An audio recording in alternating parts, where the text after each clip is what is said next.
It is Wednesday. It's the 17th of July. I'm Monita Rajpal. This is CNN News Center live from Hong Kong. Our top stories today. We begin this hour with a tragic case of mass food poisoning in India. At least 22 children have died after eating lunch at their village school in the northeastern state of Bihar. Another 25 children have been hospitalized. Many are in critical condition. The children are between the ages of 8 to 12 years old. Their deaths have prompted violent protests and calls for a general strike. Joining us now on the phone from Mumbai with more details is CNN's Malika Kapoor. Malika, what happened? Monita, local officials have launched an investigation. An extraordinary statement from Cuba is raising concerns about the shipment of weapons around the world. The Cuban government says it was behind a large cache of weapons found on board a North Korean ship on Monday. It was Panama say they're still looking through the containers on the ship to find all the weapons that Cuba says are on board. CNN's Mei Lee is in Panama. She joins us now where the ship is being searched, and she joins us now live. May, it's still an interesting explanation from the Cubans there as to what was on board this ship. Is the Panama government, are they buying it? Well, their reaction thus far has been that they're just going to continue this investigation. Thank you very much for that. Mei Lee reporting to us there live from Panama. You are watching CNN News Center live from Hong Kong. You are watching CNN News Center live from Hong Kong. I'm Monita Rajpal. Edward Snowden's Russian lawyer says the American has applied for temporary asylum in Russia. The man who leaked information about U.S. surveillance operations has been stuck in a Moscow airport transit lounge for 3 weeks now. Meanwhile, in Britain, there's concern about high-tech eavesdropping and how far the operation Snowden exposed. Black is at the airport in Moscow. He joins us now, and let's focus now, Phil, on this application that Edward Snowden has made to the Russian authorities for asylum. How likely, and what are you hearing about how likely these Russian authorities in the Kremlin would actually accept it? Well, there's no way of knowing for sure, Monita, but certainly the sounds of sympathy that have come from Russian officials. Thank you. Phil Black there live for us from Moscow.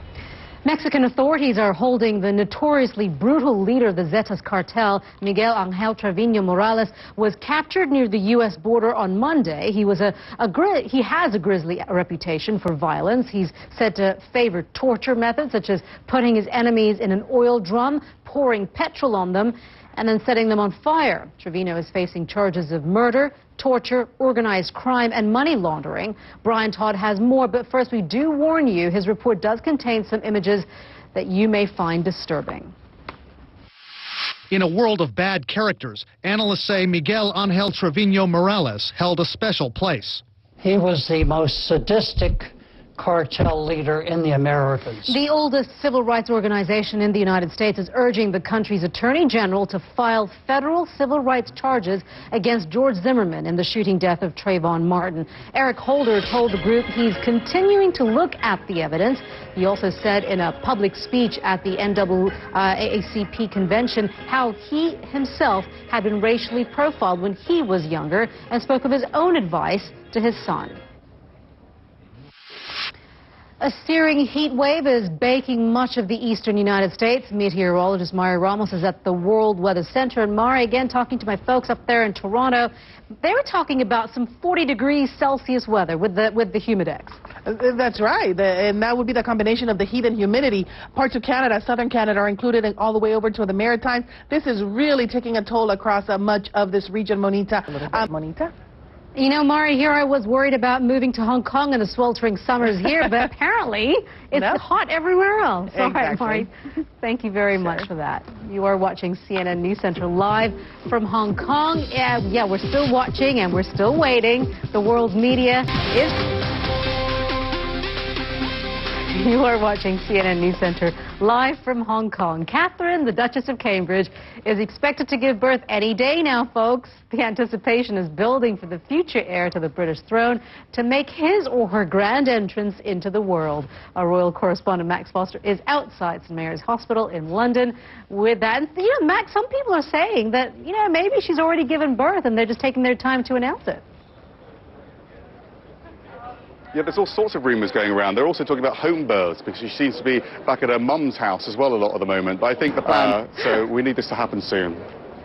Yes, it is the summer, isn't it, in Britain? All right, Max, thank you very much for that. We appreciate it. Our world correspondent, Max Foster there in London. Well, as the Royal Baby Watch continues, CNN, of course, speaks with the friends and family of the parents-to-be and to find out what we can expect from this headline-grabbing firstborn child. Today, we want to introduce you to a girl in Hong Kong who, despite numerous odds against her, managed to achieve the kind of grades at school that are unattainable for most able-bodied students. Her parents didn't have the money for the latest treatments, so she had to find other ways to learn. Take a look at this.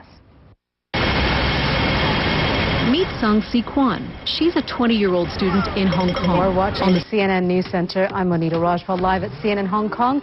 Thank you for joining us. We'll update you the news headlines in just 2 minutes.